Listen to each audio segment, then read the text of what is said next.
Fired by Facebook, lived at my mom's house, my aunt's basement, lived in San Francisco, lived on couches for a year, had a lot of my companies fail. But eventually it worked out. I was able to start AppSumo.com, which is almost a $100 million business with almost 100 people, which is crazy. And in this video, I want to share all the lessons to help you avoid them, learn from them, and help you on your own journey. Let's go. So first off, pick a big wave to surf in. So no, I don't surf. I'm more of like a ping pong player. But one of the things that I was really lucky to be able to do in my 20s is that even if I wasn't the most talented, I was just in big markets where even if I failed, I did well. Now that might sound a little confusing, but I was at Facebook, so social networks. You guys are all using Instagram and TikTok and all these different things. Being a part of some giant ass wave helped me be a part of something successful almost regardless. Other things, I was doing games, I was doing personal finance at mint.com. And so just think about what are big giant ass categories. Crypto might be one, e-commerce might be one, content creation. Hey, next thing in my 20s I want to suggest for you is have some vision. And I will tell you, there was a moment, I was 25 years old, I was in the middle of the street in Buenos Aires, Argentina, and I remember looking around asking myself, what is the meaning of all of this? And I didn't figure that out. You don't ever read a book that's going to tell you the meaning of life, and so you have to figure that out for yourself. So when I was working at Intel, I was a cubicle monkey, I lived in my mom's house, and I always just remember thinking, one day my dream is to just run my own company and be able to work abroad and control my time. Now, what is your dream? And if you have a dream, leave it in the comments. I'd love to help you make it a reality by buying my course. Just kidding. Don't buy my course. I have no courses to sell you. I think having that kind of itch and that desire to always want my dream to come true kind of really helped me persevere through a lot of, honestly, dark days. Like, no one else is going to make it happen for you. You have to make it happen for yourself. So maybe journal it out. Maybe take 5 minutes to close your eyes, whatever that is. The more clear you make that dream, the more likely you're gonna make that a reality. So if I had to categorize some of the years, I think the way you should look at your 20s is that you should just be okay not knowing too. I think in my 30s, I thought about what is wisdom? And wisdom is knowledge through time. Once I put in time through these things, I understand myself, understand my wants, my needs, and so forth. And so I felt like I was able to use my time better and be more mindful of that in my 30s versus 20s. I think you should be a little chaotic, experiencing a lot of what life has to offer you. I think being frugal is a superpower. So I think that's something in my 30s that is not helping me. But in my 20s, I was almost too frugal. It wasn't that I was making so much more than most other people, but I just saved a lot of it and I wasn't really spending a lot of it. So what are some of the financial habits that you can literally put in place today? What I can even recommend is just have a Google spreadsheet that's like, how much money do I have in assets? What are some of my expenses on my credit card? And how much is my net worth? And if you can even just start looking at that once a month, anything you track will grow. I promise you. It's kind of a wild concept where it's like, if I actually look at a number over and over and I'm like, oh, I'm paying attention to it, there's a high likelihood you're gonna be able to improve that number. If you want more videos from Uncle Noah, make sure to subscribe to the channel. I put out 3 juicy business videos every single week to help you on your side hustles or get your businesses off the ground.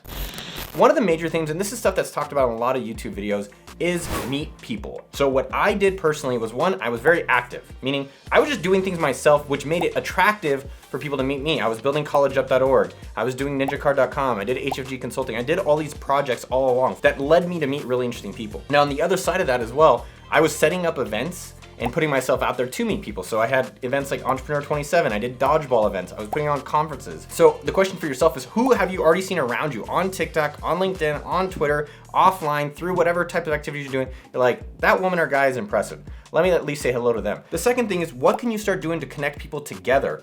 Is there events? Is there coffees? Can you actually host dinners? So you can join us on okdork.com/underdogs. We have a private VIP Slack group. It's totally free, and you can meet a lot of other impressive people there. Another key part of my 20s that I'm still doing now into my 40s is just documenting my journey. I'm blogging.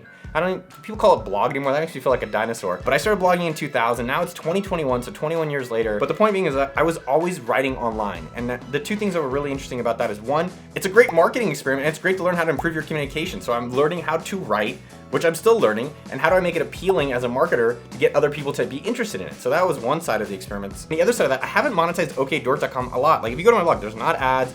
I don't sell you courses. I do mention AppSumo.com, the company I helped start that I still work at. But a lot of what the blog has created is connections. So my suggestion for you today is start documenting your journey, even privately, that's fine. But start keeping a log of where you're at in your life. It's interesting to go back and see where your thoughts are at. Here's a surprising one that it's not even on our list, but I do want to talk about is learn how to do some sales.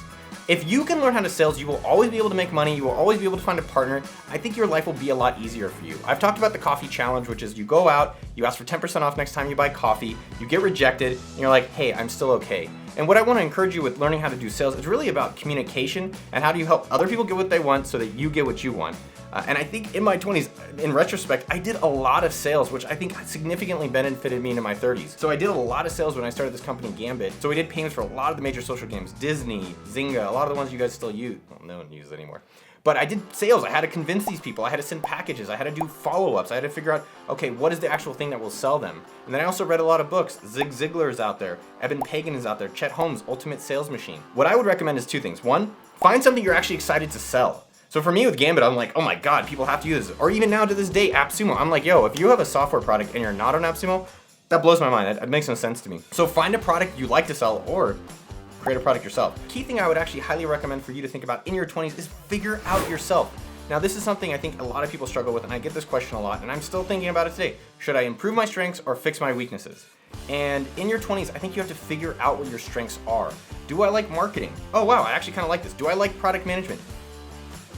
I'm not very good at it. But do I like product? Yeah, I actually really enjoyed working on product and thinking about that. And so I think it's a really great chance to figure out what are the strengths that in my 30s I'm gonna double down on and use as my advantage, and what are the weaknesses I need to complement myself on. So pattern matching. I think I'm okay with that, but Chad, who's my business partner at AppSumo, phenomenal at this stuff. And so it's been great to partner up with him. So for you, go try blogging, go try marketing, go try product, go try engineering, go try sales. And then from that experience, now you can start thinking about, all right, what am I gonna move forward on, and be okay sucking at this and finding people who are great at it. So pick your city is another thing I think is common kind of cliche advice.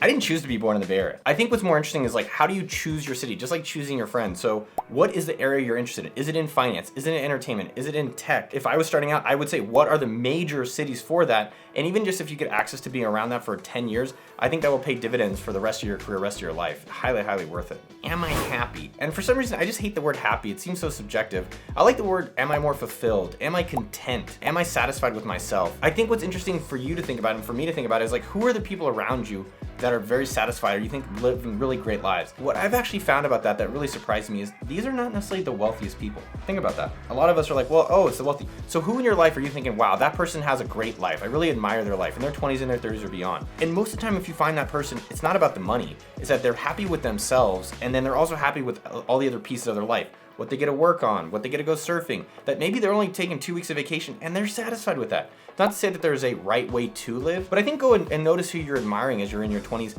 about a life that you'd like to live.